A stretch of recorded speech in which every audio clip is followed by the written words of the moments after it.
gars, voilà, c'est Antonio sur l'Authentique. Donc aujourd'hui on va faire une vidéo impro sur le sens de la vie, de la véritable vie, de ce qu'il faudrait dans le monde pour que à la fois les hommes et les femmes soient épanouis totalement. Voilà, là j'arrive à un écueil de mon existence où je me pose beaucoup de questions sur mon passé, sur qui je suis au présent et mon avenir. Car je sais qu'au fond de moi j'ai vécu énormément de choses positives, que ce soit à travers certaines rencontres, des créations, de l'art que j'ai pu faire, etc. Mais j'ai l'impression que c'est contrebalancé par des événements négatifs, intenses, qui mettent comment dire, qui mettent le voile sur ces moments positifs que j'ai vécu dans ma vie. Car je me rends compte qu'à mon âge, j'ai dans le milieu de la trentaine. Certes, j'ai publié un livre en auto-édition, 2 livres, un recueil, un pamphlet politique, j'ai fait un CD autoproduit, j'ai des amis aussi, des potes mecs qui sont cool, avec les vrais, quelques-uns, quelques personnes de ma famille qui me parlent et tout, mais j'ai l'impression, et d'ailleurs, je pense que c'est pas un hasard que ce sujet revient souvent sur internet par rapport aux relations hommes-femmes.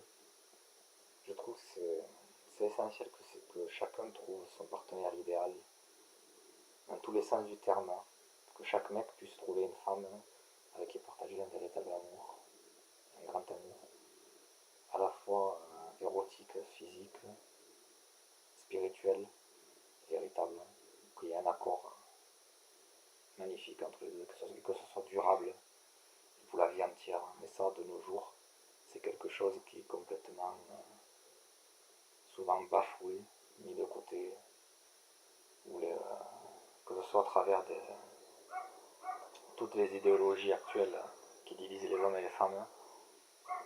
Donc c'est voilà, on est une génération complètement perdue, je trouve. Voilà.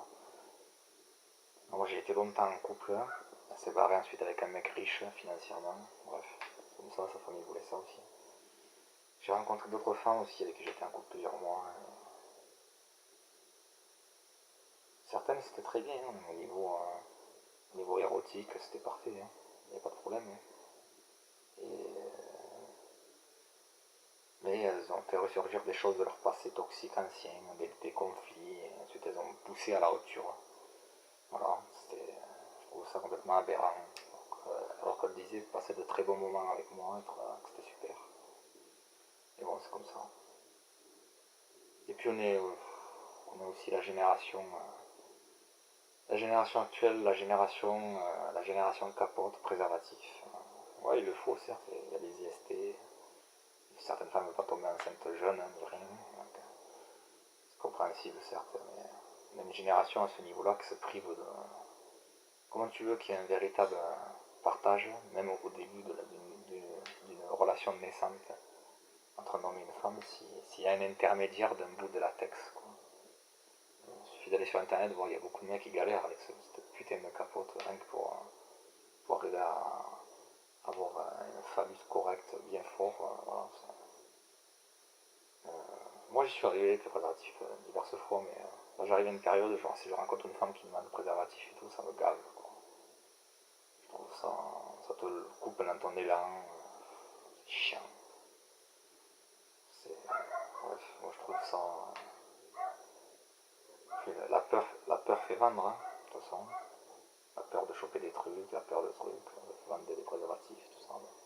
Du gel, des trucs, bref. C'est un peu importe, moi je sais qu'un homme surtout doit être concentré sur le but dans sa vie. Donc c'est ça l'essentiel, hein, je pense. J'ai eu des relations, c'est des expériences, hein. Certaines beaucoup mieux que d'autres, hein. Mais voilà, j'arrive au milieu de la trentaine, je suis précaire, hein, hébergé chez mes parents depuis quelques années, suite à la séparation de couple.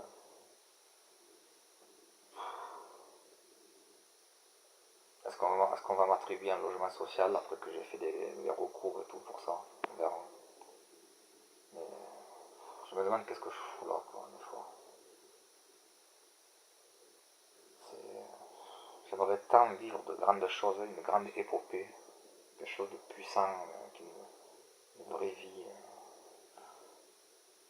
J'essaie de la créer moi-même dans la guitare, dans les compositions personnelles, dans l'art, dans la spiritualité. J'aimerais tant vivre enfin aussi un grand amour avec une vraie femme qui voudrait redéfinir sa vie totalement, partir ensemble peut-être quelque part. Parce que voyager seul, ça me gave. Pourquoi faire? Pour aller voir d'autres supermarchés à l'autre bout du monde. Le monde il est uniformisé globalement de nos jours, donc est-ce que ça a encore un sens aussi? Je pense que ça a un sens si on partage quelque chose d'authentique avec à côté de soi, son alter ego, quoi. Parce que souvent il y en a qui voyagent seuls, mais c'est une fuite pour fuir, en fait, toujours fuir en avant. Ils ne sont pas forcément plus heureux que s'ils restaient au même endroit toute leur vie, certes bouger un peu à droite à gauche, mais en étant sédentaire.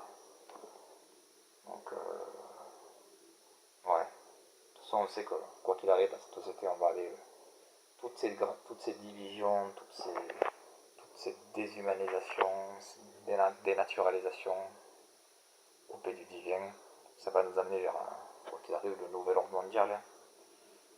Il ne faudrait pas de pucer tous les humains. Voilà, c'est ça l'aboutissement. L'aboutissement de toutes les frustrations du monde engendrera la société dictatoriale totale un jour. Voilà. Comme les dystopies l'ont annoncé. Donc, qu'est-ce que faut-il faire quand on est conscient? Je sais pas. J'ai aucune réponse. J'aimerais que Dieu me l'apporte, cette réponse. Je me demande pourquoi Dieu laisse faire tout ça aussi. Je me questionne. Je pense que j'ai souvent été protégé aussi, physiquement, dans divers aspects de ma vie aussi. Par le divin. Donc je le bafoue pas, mais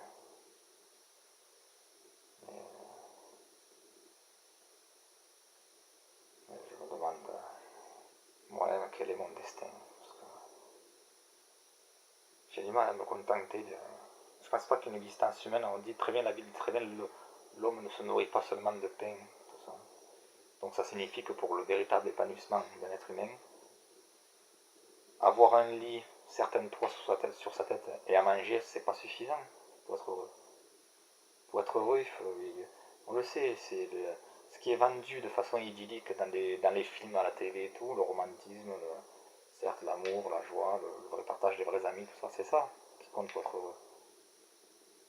Pour être véritablement heureux, c'est être entouré, c'est pas se retrouver seul le soir à contempler le mur ou Netflix, ou c'est toutes ces conneries là, tu vois. Ou un film, ouais c'est bien, c'est cool. On est heureux quand durablement on sait qu'on peut compter sur des personnes toute notre vie. Qu'elles ne nous trahiront pas, qu'elles seront là en fait. Qu'on sait qu'elles ne sont pas là par intérêt surtout. Qu'elles sont là pour vraiment partager authentiquement quelque chose de fort et de puissant. Au niveau de l'âme, du corps, de l'esprit.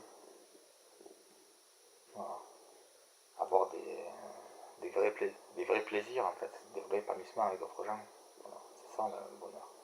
Comme il a existé des vraies communautés de vie, de façon ancestralement dans la préhistoire de l'être humain, dans certaines communautés. On le sait, l'humain a plusieurs fois s'est révolté à essayer de se libérer à travers la commune de Paris, la commune de Barcelone, la commune de tel endroit, les jacqueries paysannes du Moyen-Âge et tout. C'était pour abolir tout le système étatique, du fric, de la domination, des aliénations. On le sait tout ça. Car tout est misérable quand on vit quelque chose. Enfin, même si toi-même, même si moi-même je peux exprimer en tant que conscience éveillée, à travers ma façon d'être, ma façon je sais pas, de concevoir l'amitié, de faire l'amour et tout, si l'autre n'est pas réceptif à ça, que ce soit une amitié avec un homme, l'amour avec une femme, si l'autre ou alors est réceptif que de courte durée, et ensuite cette personne retombe dans la négativité et dans la recherche de division, ça sera toujours au final quelque chose de misérable. Voilà. Je prie Dieu pour qu'il amène vers moi des vrais amis, mec, j'en ai. Une femme femme durable et véritable, je ne l'ai pas encore eue. Mais alors peut-être que c'est cet état de manque qu'il veut que j'ai pour que je puisse accomplir à côté des œuvres artistiques, pour dire la vérité à d'autres gens, mais ça ne changera pas la face du monde, ça aussi. Surtout quand on a une œuvre qui est méconnue. Donc, ouais, on verra bien l'avenir, les gars. Quoi qu'il arrive, restons vrais et forts le plus possible. Quoi qu'il arrive, je résisterai face à ce que je sens être l'antithèse de l'humain, de la vraie humanité. J'essaierai du mieux possible, je ne me vendrai pas, je ne me soumettrai pas à toutes les bêtises qu'on peut voir de nos jours.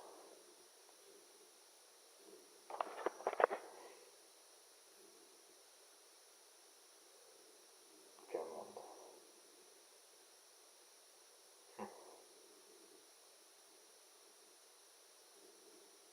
Qu'est-ce qu'on fait? Quel est le but de l'existence? Plaisir et souffrance. La souffrance est inévitable dans certains cas. Mais je pense que c'est la joie, le bonheur, le contentement. Mais seul non. Cette société pousse à la solitude solipsiste. Même quand on est avec un autre, on est seul finalement. Parce que chacun est trop en soi et pas pour soi en fait, pas avec l'autre. Mais je prie Dieu pour qu'il m'amène vers mon destin véritable. Voilà. D'ailleurs, s'il y a une personne qui recherche une relation véritable, qui habite dans l'Hérault, elle peut très bien me répondre à travers cette vidéo. Mais que ce soit en amitié, en amour, peu importe. Ouais. On verra bien l'avenir. Que Dieu apporte la vérité et le vrai chemin.